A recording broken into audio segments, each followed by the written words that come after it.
আসসালামু আলাইকুম। সামিনাজ কিচেন থেকে সামিনা বলছি। আজ আপনাদের সাথে শেয়ার করব লইট্টা মাছের টুইস্ট ঝুরি।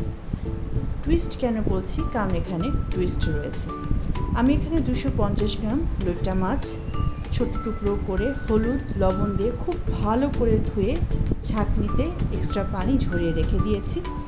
এরপর আধা চা চামচ হলুদ গুঁড়ো, আধা চা চামচ মরিচ গুঁড়ো, আধা চা চামচ জিরার গুঁড়ো এবং পরিমাণ মতো লবণ দিয়ে খুব ভালো করে মাখিয়ে নিব। এখানে একটু উল্লেখ করি, যে কোনো সামুদ্রিক মাছে লবণের পরিমাণ রান্না করার সময় কম করে দিতে হয়, কারণ সামুদ্রিক মাছে লবণের পরিমাণ একটু বেশিই থাকে। একটি কড়াইয়ে 3 টেবিল চামচ তেল দিয়ে 1 চা চামচ পাঁচফোড়ন, একটি তেজপাতা, আধা কাপ পেঁয়াজ, আধা চা চামচ হলুদ, মরিচ, ধনিয়া ও জিরার গুঁড়া এবং আধা চা চামচ আদা ও রসুন দিয়ে ভালো করে নেড়ে লইট্টা মাছগুলো দিয়ে কষাতে থাকবো।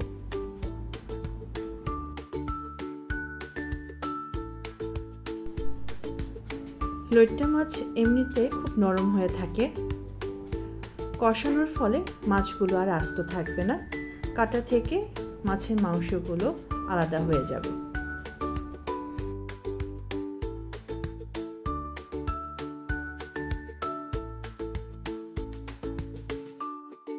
কষানোর এক পর্যায়ে লইট্টা মাছ থেকে যখন তেল বেরোবে সে সময় একটা টুইস্টটি হলো, একটি ডিম নিয়ে এর মধ্যে 1 টেবিল চামচ লেবুর রস দিয়ে খুব ভালো করে ফেটিয়ে নিব। ফেটানো ডিমটি সরাসরি কষানো লইট্টা মাছের উপর না দিয়ে মাছের যে তেলগুলো বেরিয়েছিল কষানোর ফলে সেখানে দিয়ে দিব। এরপর বিলেতি ধনিয়া পাতা দিয়ে আস্তে আস্তে করে মাছ এবং ডিম একসাথে মিশিয়ে ভালো করে ভাজতে থাকব। এই পর্যায়ে চুলার আঁচ মৃদু থাকবে এবং একটু সময় নিয়ে ভাজতে থাকবে।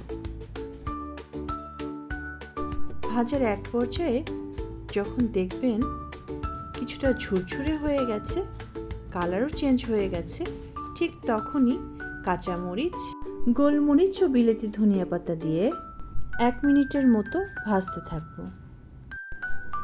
আরেকটি কথা, এই লইট্টা মাছের টুইস্ট ঝুড়িটি কারোর সামনে যখন পরিবেশন করবেন তখন আগ বাড়িয়ে আগে ভাগে বলে দিবেন না যে এটা কিসের ঝুড়ি।